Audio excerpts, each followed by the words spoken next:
Let's get this shit started. This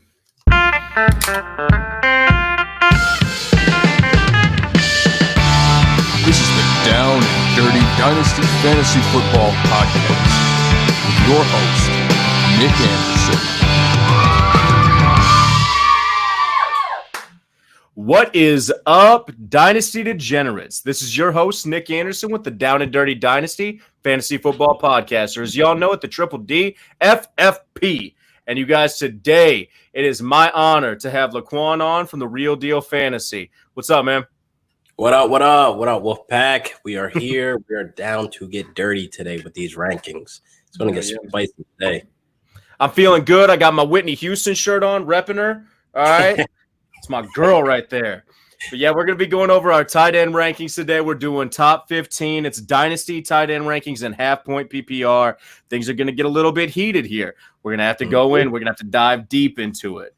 So actually, before we get all that started, I feel like we need to dive into something that happened today that kind of blew the roof, or actually happened yesterday, I think, blew the roof off of fantasy football, you know? Dalvin Cook is doing a sit-out right now. He is not participating in team activities. What's that mean?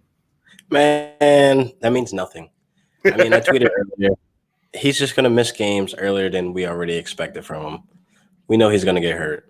So he holds out. Cool. We know you're going to miss 3 to 4 games anyway due to injury. So you do it early in the season, you know, it gets a little bit softer. You know what I mean?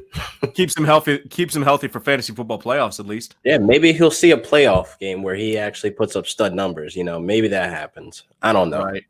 I think we all knew that Alexander Madison was one of the best handcuffs to have in fantasy football. And so I think that's really came to fruition right now. I also think, though, that there's a real chance because from the tweets that I'm seeing, so now, you know, what's actually happening behind closed doors and what's getting pushed out there into the media is that he's asking for a reasonable $13 million a year. Mm-hmm. And so if they can agree on that, if he's not asking for CMC numbers, if he drops it down $3 million a year, they might be able to get something going before you know regular season starts. But I wouldn't be holding my breath on him. I mean, I think that's a reasonable price. That's actually fair. You know what I mean? But if he's asking for CMC money, which is a little bit more expensive, he's more of a liability. You know, for them to get their bang for their buck. You know, durability, availability is the best ability. You know what I mean? And I really don't think the Vikings can trust that with Dalvin Cook. But I think $13 million is fair. You know what I mean? Hopefully he gets that. You know, I love when my running backs get paid. But it's a situation here now. Like, he has to prove he can stay healthy for him to get the big money. Yep. And I was talking and, you know, you always see the Twitter polls and all that shit that comes out there. Everybody was talking about, you know, Joe Mixon's been the talk of the town on Twitter. And I've said that while I do like Dalvin Cook's situation today better than Joe Mixon's, and I think that he has a higher ceiling as a fantasy football running back, I think that Joe Mixon is the guy who's not going to have to worry about this sit out. They've got the cap space and the youth to be able to afford a player like Joe Mixon, where Dalvin Cook, on the other hand, they've got these signed players that they're going to have to battle to find cap space for. Yeah, I mean, I'm definitely on the rise with Joe Mixon. He's definitely going to get the payday he deserves. Staying consistent, finding a way to get 1,000 yards, being fantasy relevant behind a terrible team, behind a terrible O-line. Let's not forget that. You know what I mean? They seem to be trying to get additions and, you know, to the O-line and make them a tad bit better, but, you know, it's just not really hitting as much as we would like. But Joe Mixon has been a grinder, and he definitely deserves a big payday. Hell yeah, man. All right, well, let's get our tight end ranking segment started off. I'm sorry, my dogs are going crazy upstairs. I can't control the beasts. I mean, I got the kids upstairs running around playing soccer right now, so relatable. I got mine's at his grandma's house tonight, so I'm having a good time. All right, so number one on our list, I think, is number one on most people's lists anymore, is George Kittle, you know, with San Francisco. Yeah. George Kittle is a 6'4", 247-pound monster out of Iowa playing for the San Francisco 49ers. I don't think that there's much debate at this point. I mean, we're looking at the age of him, 26.7 years old, the production he's been able to do. He's locked in as our number one. What do you think, LaQuan? Yeah, definitely my number one right now, definitely in Dynasty. I think like it's a clear start and forget with him. You really don't have to question week to week what you're going to get out of Kittle. You're going to get stud numbers. I mean, it's not really much a debate really why he's number one right here. Right. Yeah, and I mean, we'll go into his numbers just a little bit, talking about his statistics from last season. But in all honesty, I mean, it's pretty cut and dry. 85 receptions, 1,053 receiving yards, 484 air yards. He had total touchdowns, 5 touchdowns. I mean, the guy's a stud. I do think that with the progression and the offense growing as a whole, being a Super Bowl contender last year, the addition of Brandon Ayuk, I think that we might see his numbers dip just a little bit moving forward. But I don't think that it's going to be. It's not going to be anything crazy like you were about to say. I just think it'll be more so in the reception department. Like he put up 85 receptions. He might put up like 76 this year, but he's going to have a ton of yards. Like yards at the catch with him, it's like freaking unbelievable. It's hard to bring him down. So that's a department where you can rely on. And he's definitely going to be a red zone, end zone target. So he might get some touchdowns out of him as well. So the receptions, like PPR formats, it probably take a dip, but it's not going to be anything noticeable to keep him away from number one. You know what I mean? Yep, I completely agree with that. That's why he is tried and true number one in the tight end rankings. So let's go on to our number 2, man. And this is where it hurts my heart. I am probably going to get egged when I walk out of my house tomorrow by all my Kansas City brethren. But I am putting Mark Andrews as my number 2 dynasty tight end. All right. So I know that you don't have him as your number 2, but I'm going to make a case for him real quick. Okay. All right. So he is 23.8 years old. So we're looking at a tight end that is 7 years younger than Travis Kelce with the same kind of up and coming offense that he has. So when you're looking at if he was just 23.8 years old and he was a balling ass tight end, but he wasn't in a team that I thought was going to be a contender for the next 5 to 6 years, then he wouldn't be usurping Travis Kelce right now. But he's in that Ravens offense that has shown a productive, scheme. They've got Lamar Jackson. They added J.K. Dobbins. I'm super high on Marquise Brown this year. And then we look at, what he did. He's 6'5", 256 pounds coming out of Oklahoma. He had 64 receptions last year for 852 receiving yards and 10 total touchdowns. And that was on 39% snap share. That's unbelievable. That's the number. Yeah. I mean, that's the number that really swings it for me. That's the thing that when I saw that, I was like, damn, man, with the vacating of Hayden Hurst, the elevation of Mark Andrews' play and the necessity for him in a receiver needy offense for Lamar Jackson to be able to throw to, I just think that 39% snap share is inevitably going to increase. And we're going to see, in addition to that, we're going to see more receptions and more touchdowns. Oh, hell yeah, definitely. And I think, with that chemistry that was built, I want to say in that short time, really, because it's only been a year, that chemistry looked like it was freaking Brady and Gronk at their prime. That shit was just like so fluent. And it's crazy that he wasn't on the field that much, splitting time with Hayden Hurst, Nick Boyle. And it's like when he was on the field, he made sure that counted. You know what I mean? And we're about to see his stats just completely spike with him possibly being a number 1, number 2 target option for Lamar Jackson going into next year. So I'm very high on Mark Andrews, but I don't have him at 2. Like I said, it was the hardest. This has been amongst the ranking segments. This one has been killer for me because I hate doing my boy Travis Kelce like that. Yeah. But listen, I can hear you out on it. And I feel like in this situation, I can flip-flop them, you know what I mean? I got Kelce at 2, and you got Mark Andrews at 2. It's like it goes either way. It's not like a bad ranking, you know what I mean? So, like with me having Kelce at 2, it's because I know what I'm getting. Patty Mahomes is at an all-time hot streak right now, and I know for a fact he will be the number 1 option, in that offense. Tyreek Hill is cool. I won't say he's a one-trick pony or anything like that, but I'm not really a firm believer of Sammy Watkins staying healthy. He has his games where he blows up, you know what I mean, where he's putting up 45 points on your bench.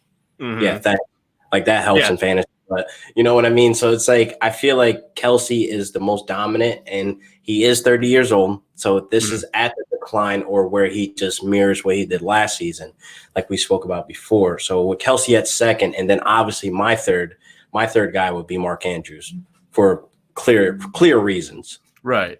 And so then we go on to our number 3, and it's Travis Kelce.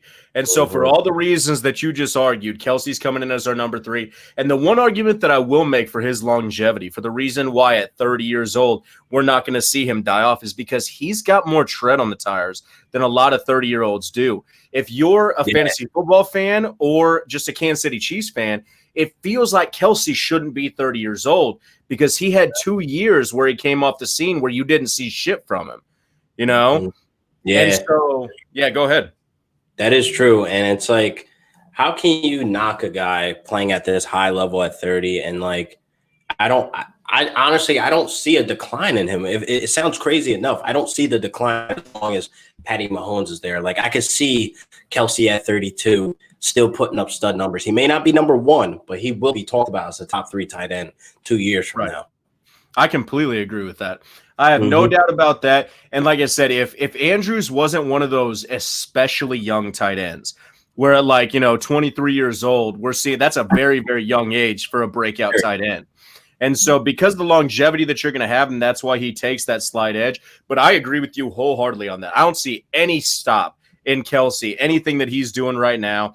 He's 6'5", 260, came out of Cincinnati, playing for the Kansas City Chiefs. You've seen what he's done. Last year he had 97 receptions for 1,229 yards and 6 touchdowns.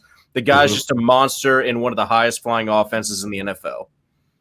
Agree, man. I mean, he's not like he's getting banged up at all. You know what I mean? It's not like he's like one of those injury prone, tight ends either. So it's like he's pretty much, I would say more so healthy for most of the part. I mean, like he takes some licks, he takes some hits there and there, but he's a big dude and he could take it. Well, and that's what's so much fun about. Like I said on a podcast, I actually recorded one before I jumped on today. I've been a Kansas City Chiefs fan since I was a kid. My dad and I have had season tickets since I was 8 years old. We got 9th row seats, 40-yard line, Chiefs sideline. I can spit and hit the players, okay? And so I got to watch all the games of Tony Gonzalez when I was a kid, and I love Tony G. I hate the way he kind of talked about our city a little bit, but I love Tony G, and I see the same things with Kelce as I did with Tony Gonzalez about how big he is, how he absorbs the hit. Kind of the same way that Jason Witten did that, but with a little bit more yards after carry, or yards after catch. Yep, that's definitely a great comparison right there. And like the dude, I'm looking at his career now. He only missed 1 game. You know what I mean? 4 seasons back to back as the tight end 1. That is very impressive. I don't care how old the dude is. I'm taking Kelce. Hell yeah, man. And so let's go on to our number 4. The number 4 hurts my heart a little bit because I feel like because of production, I've got to put him up there. But he's in that same age bracket as Kelce with a young buck nipping at his heels a little bit out in Philadelphia. But I'm still going to give him the credit that he's due. Zach Ertz out of Philadelphia. He's coming in as my number 4 dynasty tight end. He's older, man, but he's still been producing. Still producing. Dallas Goedert is on his heels is an understatement. I can see the tides changing very soon. Dallas Goedert is going to come to a point where it's going to be hard to keep him off the field. And this is me, living in Jersey, hating Eagles fans, hating Eagles as a whole. So me to even talk good about any of their players is like crazy to me, or any of my fans that actually watch what I'm doing. So it's like Dallas Goedert is going to be hard to keep off the field, man. And he's going to be very explosive. He's going to be Zach Ertz 2.0 right in that offense. Wentz is going to panic and look for him. You know what I mean? So I feel like Zach Ertz, it's kind of hard not to put him in that conversation too with the top 3, top 4 tight ends because, again, like you said, he's producing and he's just been a grinder. So it's just hard to actually pinpoint that timing where the decline happens or the change in snap opportunities where it starts going down to Dallas Goedert. So it's kind of hard to pinpoint when that happens, but it's a full send. I'm going to roll the dice on Zach Ertz again, sitting at that 4 spot. So I definitely agree with Zach Ertz at number 4 with you on my rankings.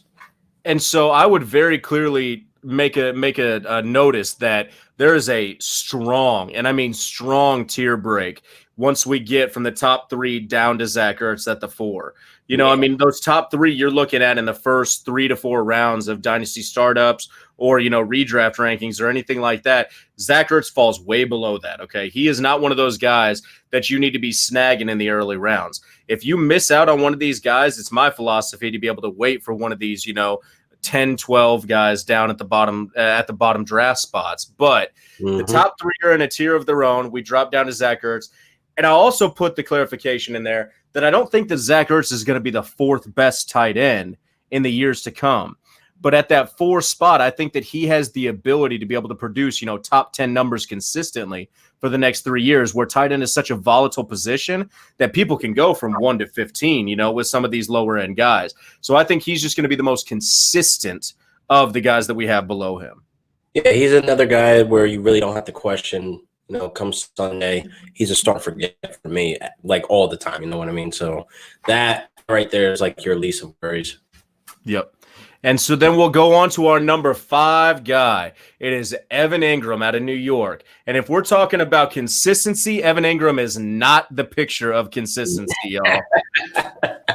I mean, we have the injury concerns with Evan Ingram. We've got the Danny Dimes concerns with Evan Ingram. But the one thing that guy has is he's got talent, he's got speed, and he's got hands. And that's what I love in my tight ends. I mean, like I said, durability, availability is your best ability. And it's like, I can't pull the trigger on Evan Ingram. I've been burned. You know, as an owner, it gets very personal when you're right. So, you know, when you take these risks, I remember the one year I took him in the 5th round and, you know, he burned me. And it's like, you have high hopes for the guy. You know he can play. You know he's a stud. He had like 447 yards and he had like 44 receptions, 4 touchdowns. He was on track to have this such good season. And then he's hurt out of nowhere, again. So it's like you can't really put your money all on Evan Ingram, but he definitely has that top 5 performance in him. He definitely has that ceiling. He has that potential, and he definitely has the opportunity. There's no other tight end there that's on his heels or trying to go for the throne or battling him in opportunity. So it's like, you know, he has that top 5 in him, but it's a matter of him just staying healthy. Like, I don't care, like, totally overall how Danny Dimes does, because it's kind of hard not to hit Evan Ingram going across the middle when he's a big target. He's very physical. He's very explosive off the line too. So it's like you need to like utilize your best targets, your best, you know, abilities. But again, it's that problem of him not staying healthy, bro. And it hurts so bad. It hurts so bad when you draft him and he's hurt. No, dude, I am the king of taking it personally when somebody gets injured that's on my squad. You know, I mean, because I am a Dalvin Cook fan through and through. So I've been burned by that. But yeah, Evan Ingram comes in at 6'3", 234 pounds out of Ole Miss, playing for the New York Giants. Last year in production, he put up 44 receptions for 467 receiving yards and 3 touchdowns. I was close. Yeah, no, hey, man, off the top of your head, that's good shit right there. I was close. I was definitely close. And I feel like, again, like, he has that ceiling, bro. And like, as we are saying his stats again, it's just, bro, just stay healthy. Just stay healthy. Please. Right. Just do it. You know what I mean? Like, it hurts more when you know you're drafting a guy that was hurt the year before that. You missed 14 games in 3 seasons. 8 of those games were last season. So it's like, bro, stop. Just pause. Hit the pause button. You know what I mean? And just get your body ready. Like, this COVID shit, you should have time to, like, get your body ready for the season. Like, you have all the time in the world. You don't have to go out partying. You don't have to go out and spend money there on the island somewhere. Just be at home and get your body strengthened. Like, I don't necessarily say that he needs to build more muscle, but I don't know how you go about trying to make the blow softer. You know what I mean? I'm not too sure if you put on more fat. I don't know. I'm not the professional, you know, health guy, but he's just one of those guys you want to see thrive. Was definitely there are. I mean, if you look at some of the elite athletes that we have across the spectrum, you know, where they've started to take their body as like a science experiment and get paid for the body that they have. You look at the Conor McGregors, you look at the LeBron Jameses, you look at the Christian McCaffreys, guys like that have really turned their body into a science experiment. And that's what some of these young guys that have these injury histories need to take into account, is that you have to spend money on your body to make money off of your body. For real, man. Definitely. That's definitely true. Like when Jordan, I don't know if you watched The Last Dance where he was getting bullied against the Pistons and they were just destroying him. So he took that as a learning lesson and went in the offseason and gained muscle, gained weight. So he wouldn't be getting tossed around, where he's able to fight back, to have the chance to actually fight back. So that's definitely something that I took in consideration. Like, damn, maybe some of these freaking players need to do that. You know what I mean? Yeah. These smaller guys, they need to bulk up. Like, you know what I mean? But, oh, man, that's good. Everything goes faster. But the one thing that I will say about Ingram is that they added zero weaponry to their offense in the offseason. So he has zero competition other than what he had last year, which is a thin competition at that. So he comes in at our number 5. Moving on to our number 6. Our number 6, man, we're talking about another injury-prone player. It kind of seems to follow the trend of the tight ends. But we've got Hunter Henry coming out of the Los Angeles Chargers. What you think about him? Oof, no. Just no. Here's why. It's not more so of his injury history, though. It's Tyrod Taylor. It's Tyrod.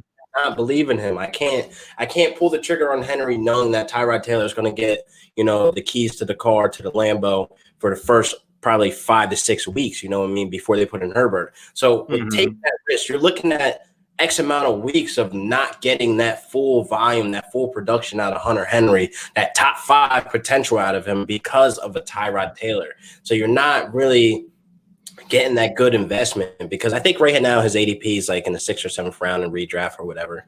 And like he's sitting there in the 6th round to where it's like, do I really take this chance? Am I really going to take Hunter Henry knowing he's going to miss games as well? But it's more so of his quarterback.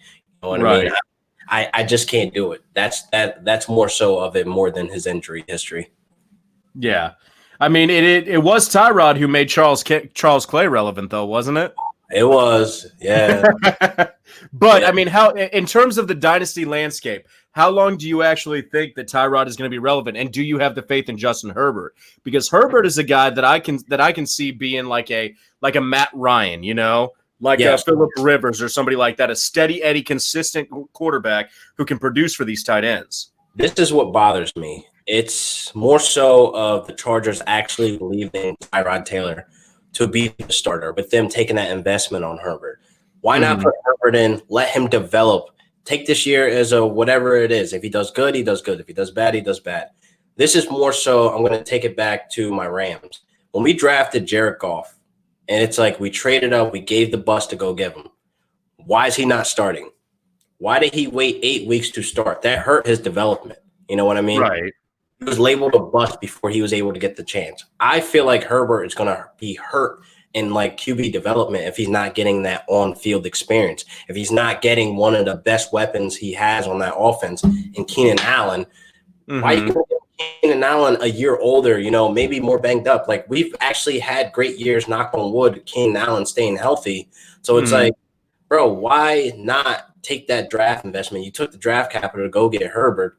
Why not start him so he can get that full NFL experience? Because he wasn't that – I won't say he wasn't NFL polished. You know what I mean? He was good. You know what I mean? But I think he needs to get that high caliber of NFL experience that most of these other guys are getting, like Tua, like all these other guys that when they came into the league, Josh Allen, et cetera. You know what I mean? So Tyrod Taylor being like the vet, being the guy that knows the offense or whatever, I just don't feel confident there in longevity, because this might hurt Herbert in the long run. It worries me, though, that if they throw Herbert into the fire, that he's going to have the same kind of Josh Rosen and Deshaun Kaiser effect, with getting just ate the fuck up back there. But those names you named, Herbert's way better than both. Way better. I can agree with that. Way better. I can agree with that. So I feel like he can have a Jared Goff story. He can have a, soon to be Tua story where I think he's going to do good in Miami. But I feel like they're hurting him more so than actually doing good for him with Tyrod Taylor. Tyrod Taylor, come on. Tyrod fucking Taylor in 2020. Starting for the Chargers. They got a new stadium with us. Like, come on, man. You're not making a splash, people. You're not making a splash, man. I couldn't believe it when they moved him to starter. This hurts everybody. This hurts, my boy Mike Williams. This hurts Keenan Allen. It hurts Hunter Henry. And I think Austin Eckler will be the dump down, the check down, et cetera. So full send on him. Oh, you got some Mike Williams love? A little bit. I know I do too. I just traded for him. Traded for him, so I got a lot of Mike Williams love. He's another guy that I knock on wood every Sunday. Hopefully he stays healthy, no back injuries, nothing. Stay good, you know what I mean? And it was weird seeing his stats last year, 49 catches, and he managed to break 1,000 yards. That's like crazy to me, you know what I mean? And it seems like that goes over everybody's head that he passed 1,000 yards last season. Yep. I think they were one of the few that were actually the duo team of having 1,000-yard receivers along with others. Yeah. All right, so we'll move on from Hunter Henry, a very controversial player, injury prone, might not have the best start to 2020, but once Herbert gets rolling, I think that he's going to be something that we can pay attention to. Yes. We'll go on to our number 7 tight end. And number 7 tight end, we got T.J. Hawkinson and the Detroit Lions. What you think about him? Heartbreaker, sir. Heartbreaker. So, in my league last year, my big money league, my cutthroat season, I took Mark Andrews in the 12th round. Completely steal.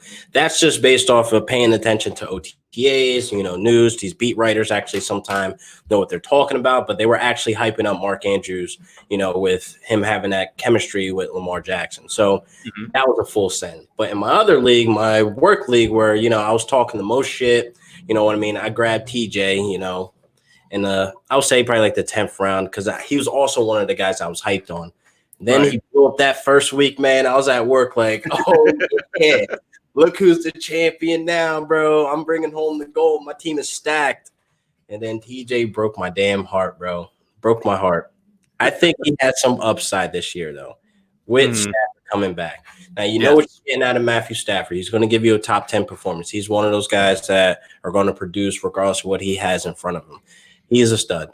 But I'm more so of the guy that if I look for the future, are the Lions going to be good? The Lions are a bad team. I won't say terrible because the Browns are terrible. They're a bad team overall. And I feel like they don't target their tight ends enough to have them reach into that top 7, top 6, tight end talk. So that's my concern there. I don't feel like the Lions will prioritize their tight ends much. I don't think they'll actually notice how good TJ is with Matthew Stafford. I don't think we'll get enough chemistry build there because you got Kenny Galladay, you got Marvin Jones, and now you got DeAndre Swift. That I'm excited to see. And very much so. Kieran Johnson's there as well, but they might move on from him. But complete studs on that team. I just don't think TJ outshines a Marvin Jones or Kenny Galladay in the next 2 to 3 years. You know what I mean? Right.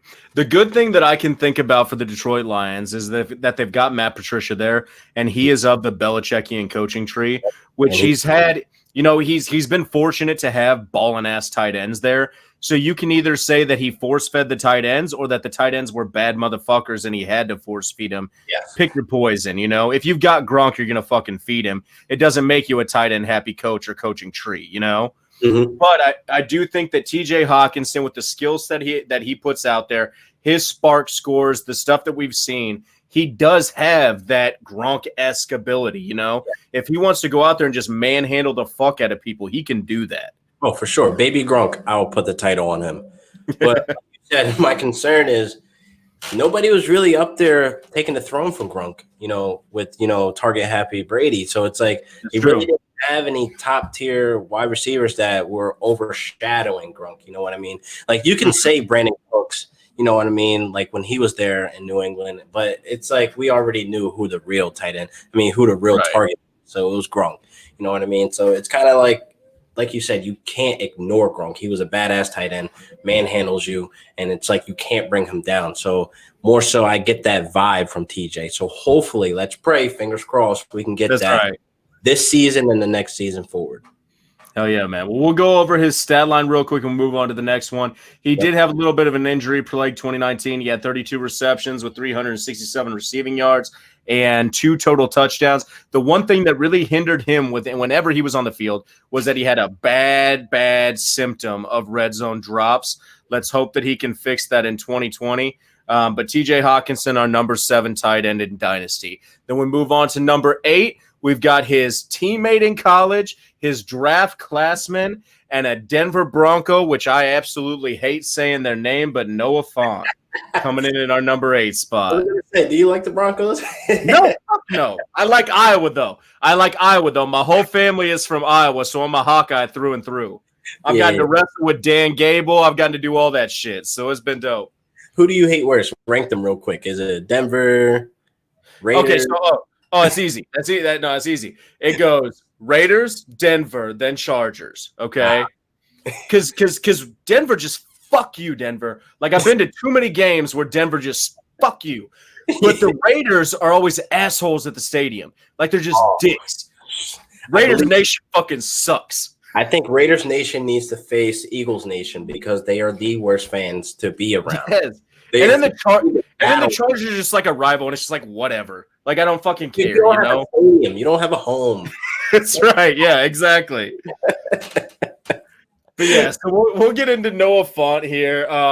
He finds himself in a heavily congested passing attack now, but he is 6'4", 249 pounds out of Iowa. We'll get his stat line out of the way. He's a SPARQ score freak, so check that shit out.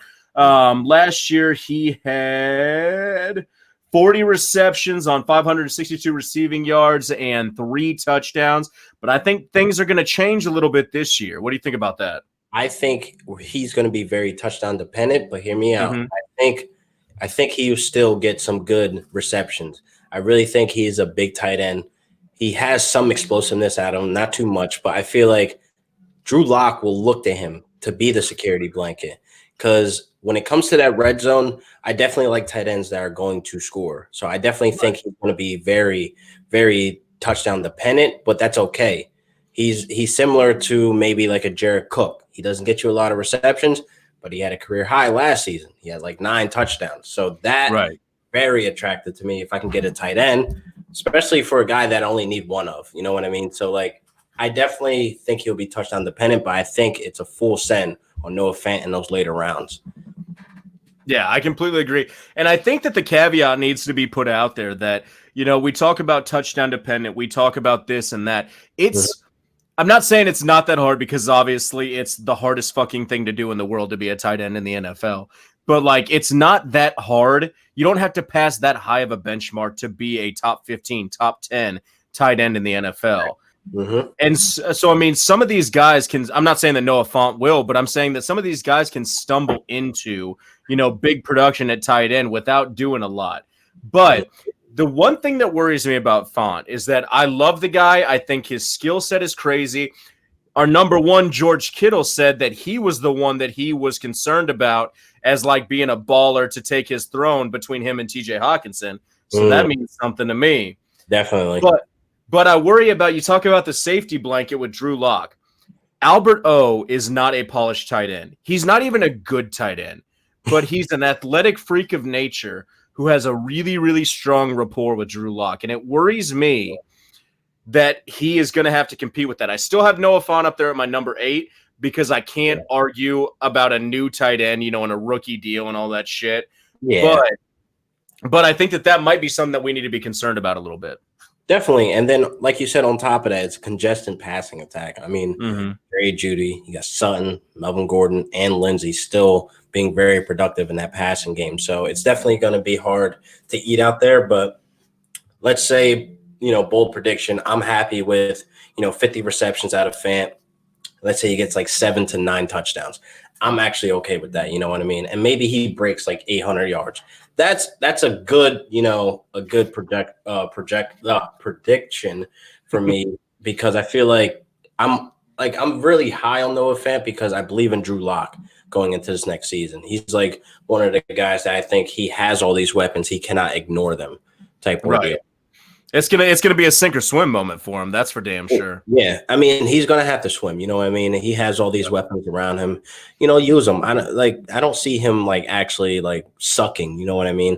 Like I don't see him having a Trubisky situation, but you know what I mean. So I feel like Noah Fant's gonna do fine. Drew Lock is gonna do fine. Yep. And I mean, I'm a full send on the guy. I love his talent. I love his situation. I do think that even though there's a lot of mouths to feed out there, that he is going to rise to the occasion. And the semi-modest stat line that you just threw out there would put him right around the number 8 tight end. So I mean, that's right around where we want him. That's right around where we're drafting him. And I think that we can expect that year in, year out moving forward, especially with the progression of his talent as he gains experience in the NFL. So let's close it out on Noah Fant, and we'll move on to number 9. And I know a lot of people are going to be talking shit because I bumped him down to my number 9. It's not just because he's a Raider. It might be a little bit because of that, but I got Darren Waller down at my number 9. Let me know what you think. A tad bit low, I'll tell you that. Okay. A bit low, but I can respect it because, one, I'm not a big Derek Carr fan. You know what I mean? I'm not a big Gruden fan. I'm not a big fan of them going to Vegas. But I think he has the upside. He has that top 5 potential.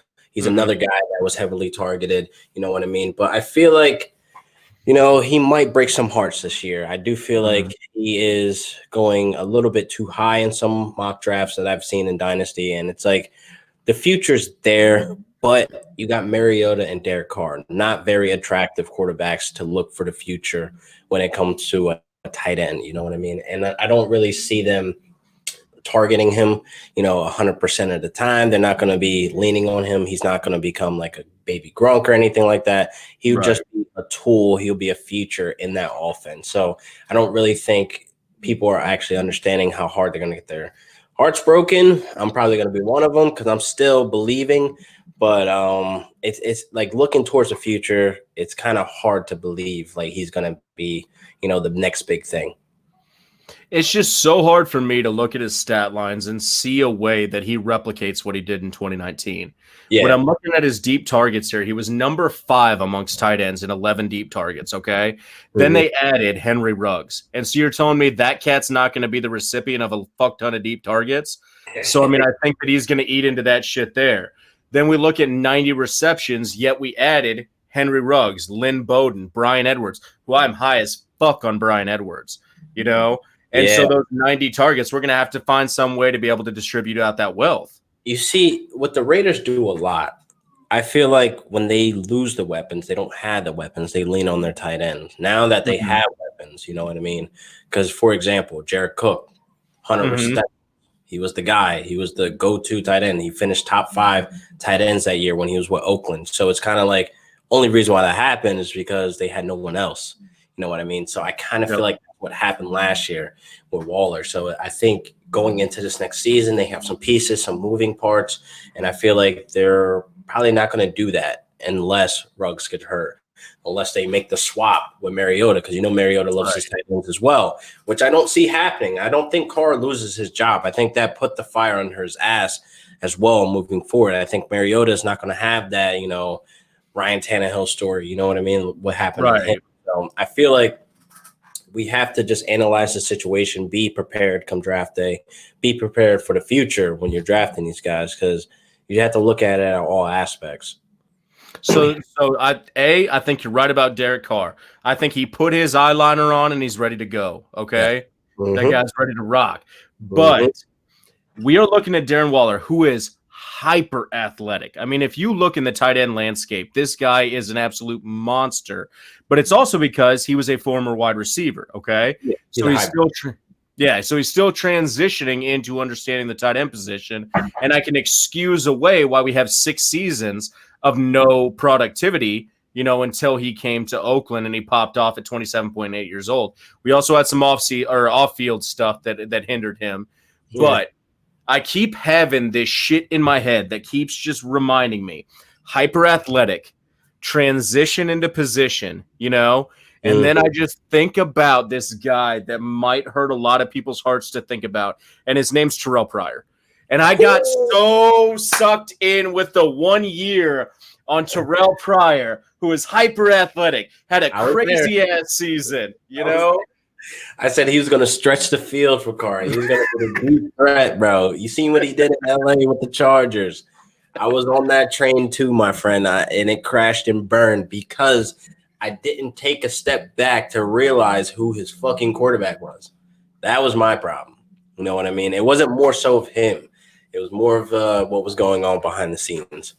Yep. And so I just worry about those one-year wonders that happen later on in their career. You know, he was 27 years old when it happened. It makes you wonder about if that was just a circumstance that built up to be able to make the greatest stage on earth for him, or if he can actually keep producing in 2020. So that's why he's dropped down to my number 9.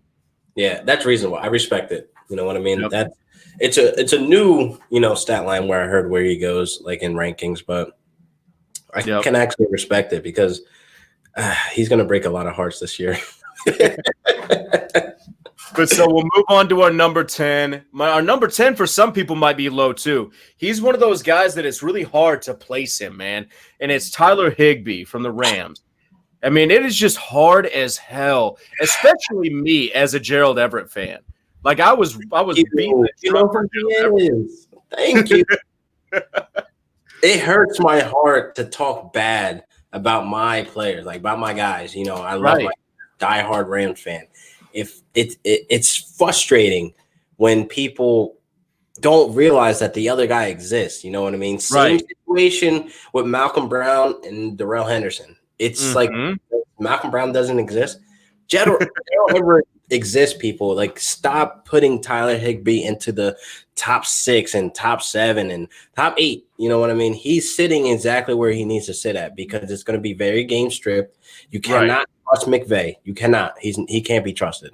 You know what I mean? So that's an issue there. You know what I mean? He says one thing, he does the other. He's all about winning games. He hates fantasy. He doesn't have to say it. I know he does. You know what I mean? So people need to realize when Higbee popped off, Cooks was hurt. Josh Reynolds wasn't getting the job done. They had to change to 12 personnel. Gerald Everett also was hurt. You know what I mean? And then he just exploded. Now, some people Everett may have the first half of the season. Yes, exactly. And it's like you have to, like, some people are going to say, like, oh, well, McVay saw it work. It worked out. Tight end, Higbee, number 1, they paid him a contract. No, he can't be trusted, people. And the simple fact that we went into the draft and drafting another tight end. We brought somebody in this year. Like, people don't realize, like, we try to go through tight ends like freaking circus, like musical chairs. You know what I mean? So it's not like he's going to be like the top priority in that offense. And people are trying to make the case, vacated targets. Brandon Cooks is in Houston now. Oh, who's the next target? Cooper Kupp, blah, blah, blah. He fell off at the end of the season. Cooper Kupp did not fall off at the end of the season. He scored those 5 weeks in a row, people. Stop. Fantasy relevant, people. He took some of you to the championship with only 65% snap opportunity, people. Stop. Just stop. I'm a huge Kupp fan, so I love me some Kupp. Yes. People were talking bad about him. Like, it makes me frustrated. That's all I'm going to say. But I definitely feel like Tyler Higbee is going way too high. He's being ranked way too high. They need to just sit, let him fall, let him be your tight end too. That's all you're really going to get out of him, because as long as Gerald Everett is healthy, you're not going to see much of Higbee. He's going to be on the field for passing. You might get some red zone targets out of him here and there, but it's not going to be a consistent week-to-week thing with Higbee. So tight end 10, do you think that's high, low, or accurate? Oh, man. I mean, to be honest, I'm not winning any leagues with any guys outside of the top 7, to be honest. Right. Tight end. So where he sits beyond that doesn't really matter. It's more so where you're drafting in rounds, because easily 7 tight ends can go off the board by the time you get to like I'll say 9th round in redraft. So if you're talking dynasty, you can't really think, Tyler Higbee is going to be the future tight end 2-3 years from now. With Gerald Everett still waiting to get paid, he's going to get paid. He's also another wide receiver transition to tight end, and it's working out very well for him. So you got to play those factors, man. You just got to analyze the entire situation there. Well, I think people are sleeping on Gerald Everett too. I think he's going to find himself in an opportunistic position. Let them sleep. Yeah.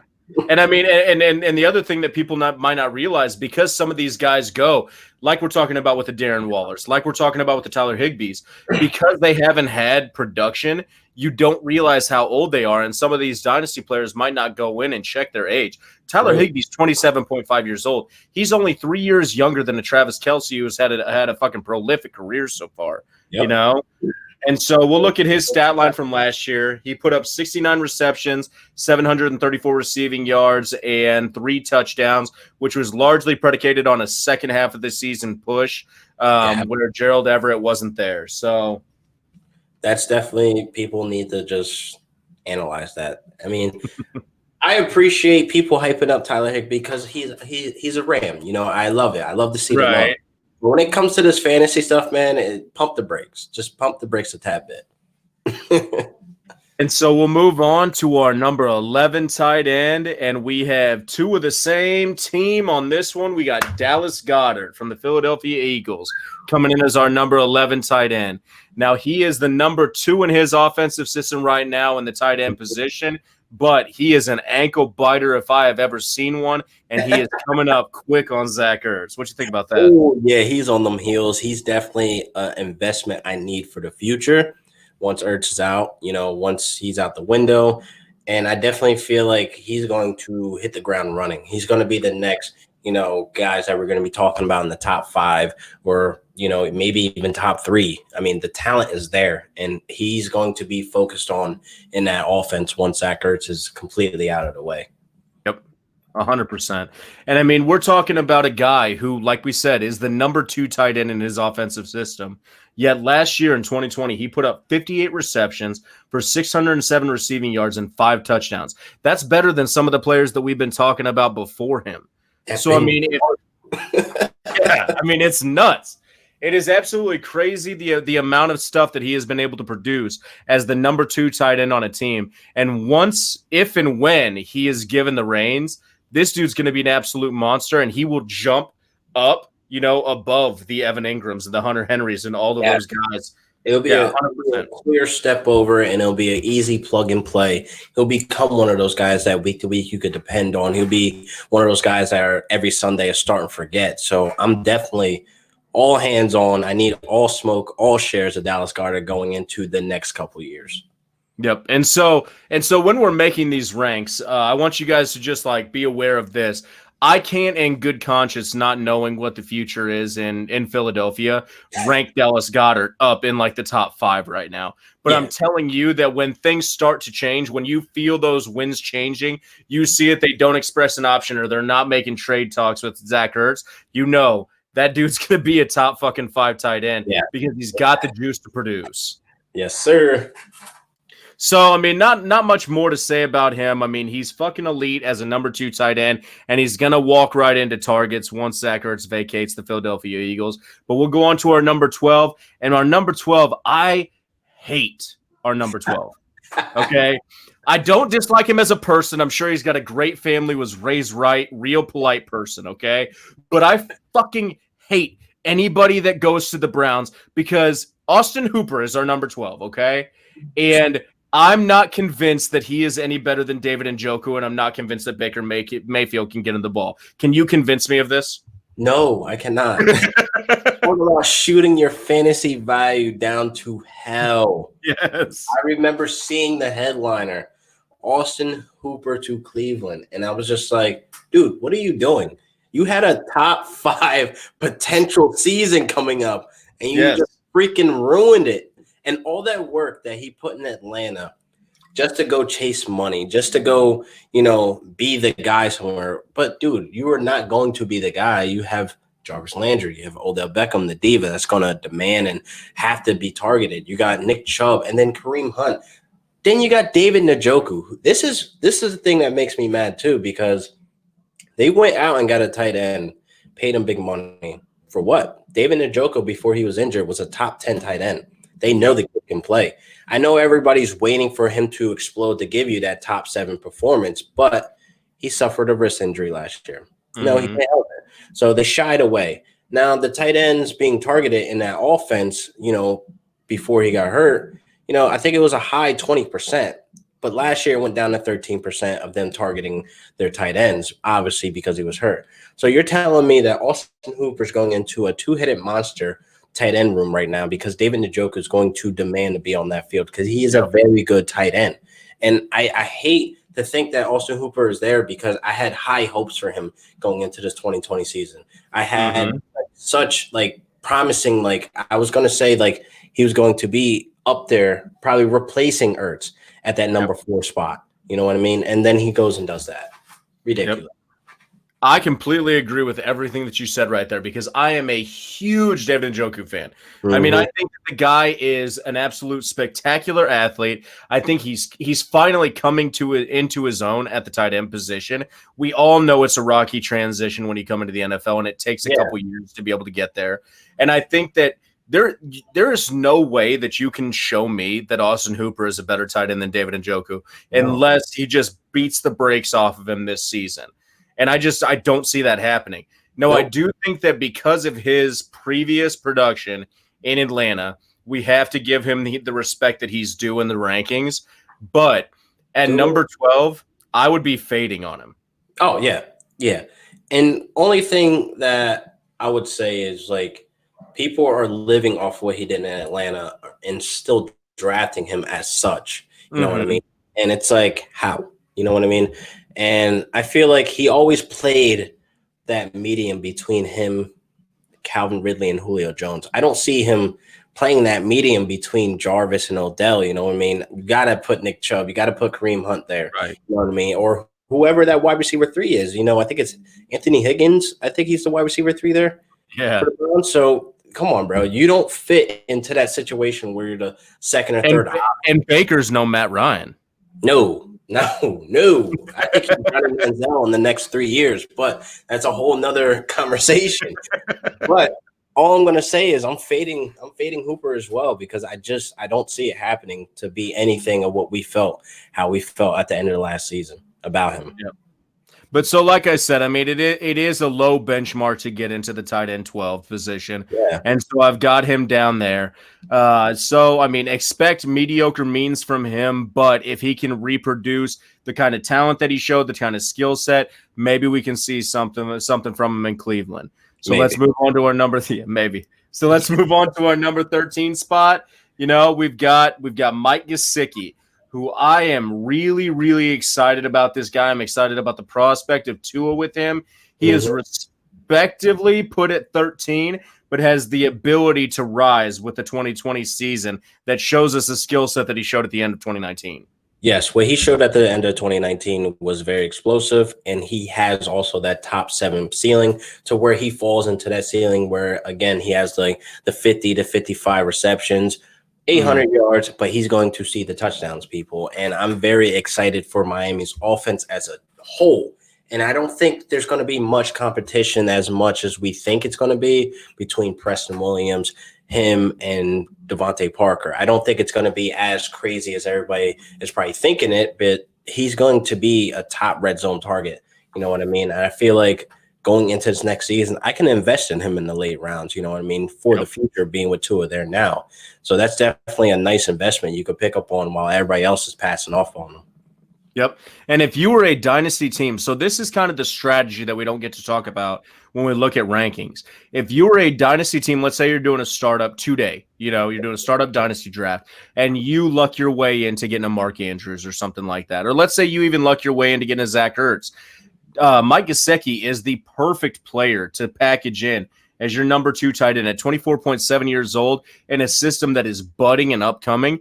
You can start Zach Ertz and bench Mike Gesicki until he pops off, and then just have your tight end of the future. Definitely. That's what, you know, if you're doing a startup today, that's what you got to look for. You know, who's going to give me my bang for the buck when it really matters, you know, 2-3 years from now. Yep. And so we'll look at Mike Gesicki is 6'6", 247 pounds, playing for the Miami Dolphins.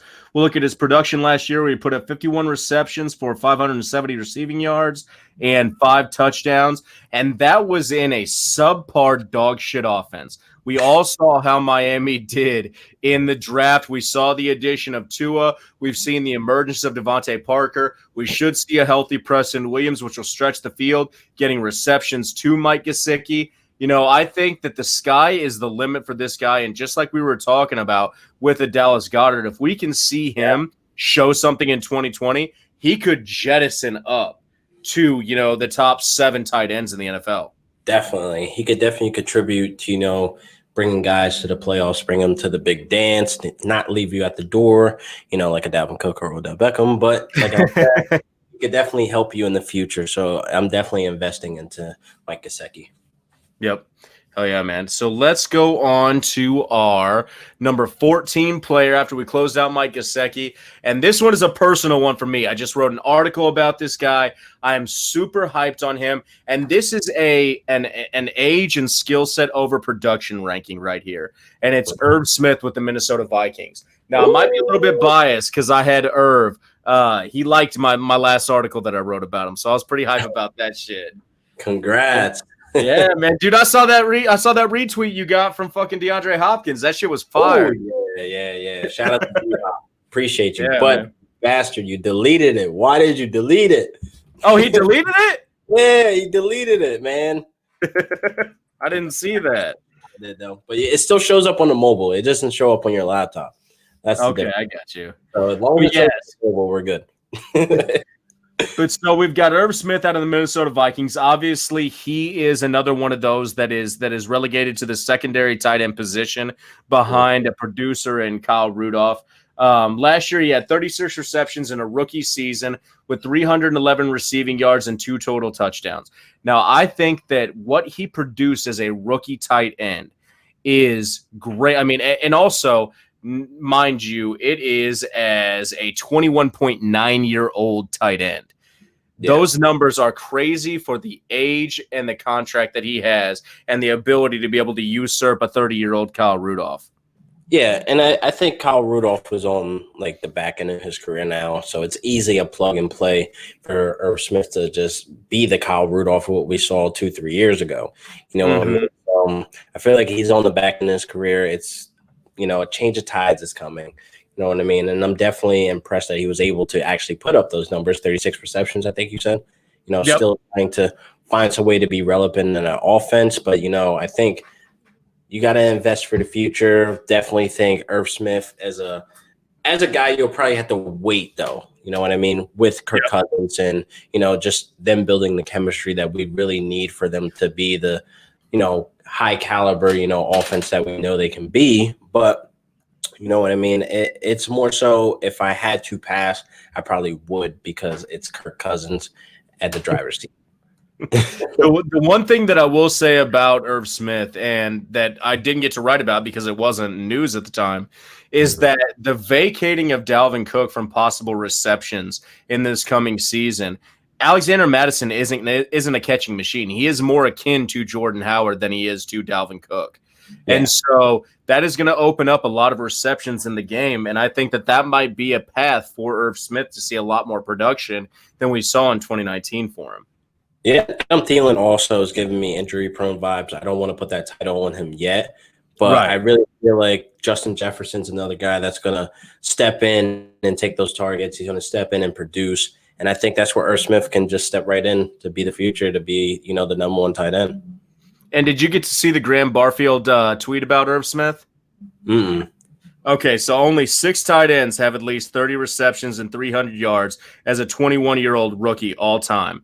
Those tight ends are Tony Gonzalez, Jason Witten, Rob Gronkowski, Aaron Hernandez, David Njoku, and Irv Smith. So we're both talking about David Njoku and Irv Smith, our boys right there in some good company. Holy hell. That's crazy. And hopefully they have the careers like such ahead, except for Aaron Hernandez, obviously. But, you know, but hopefully they follow in that path because that's dope. I did not know that. But yeah, so we'll go on to our final tight end number 15, and it is my boy, my favorite tight end coming out of this draft, the guy that I have been preaching, and he finally landed in a good system, Adam Troutman with the New Orleans Saints. What you think about him? He is the future, definitely. I mean, if you look at the history of the Saints as in their tight ends, you know, they find them to get them involved. Like I go back to Jared Cook. He's another guy that fit very well in that offense. He fits the middle of the field. I feel like he's a clear plug and play. I feel like, you know, Brees is almost out the door now. We can say, I don't think Winston, you know, will be the captain of that ship, but maybe he is. If he is, you know what I mean? And we've seen Winston love Cameron Brate, you know what I mean, in Tampa. So maybe we can get that chemistry out of those two in the near future. Yep. And I've watched every piece of film that I can on Adam Troutman. I watched his entire combine.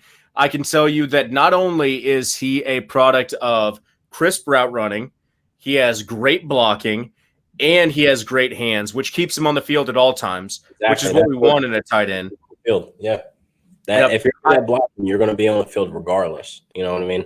And I watched him when they were doing the blocking sled at the combine. I swear, every other tight end doing the blocking sled looked like it was a foreign fucking concept to him. It was like they were trying to figure out like some new game how to push this thing. And Adam Troutman went out there like a grown-ass man and threw that thing around.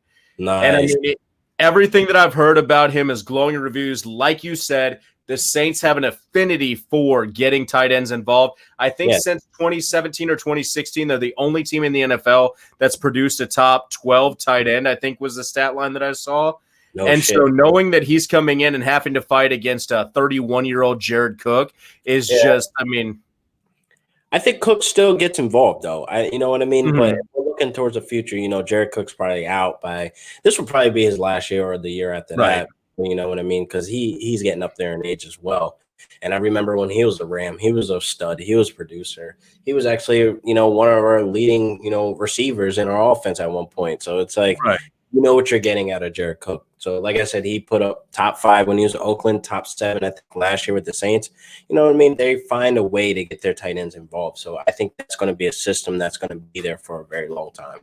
Yep. Hell yeah, man. And I just think that he couldn't have gotten a better quarterback to learn under. I think he couldn't have gotten a better veteran tight end to learn under, and then a better system in Sean Payton's offense to go to be able to get fed the ball with whatever incumbent tight end that they get, you know, or incoming quarterback they get in. Yeah, touchdowns come with that too as well. Like their tight end will see touchdowns. Remember Jimmy Graham now again. I bring up Kirk again.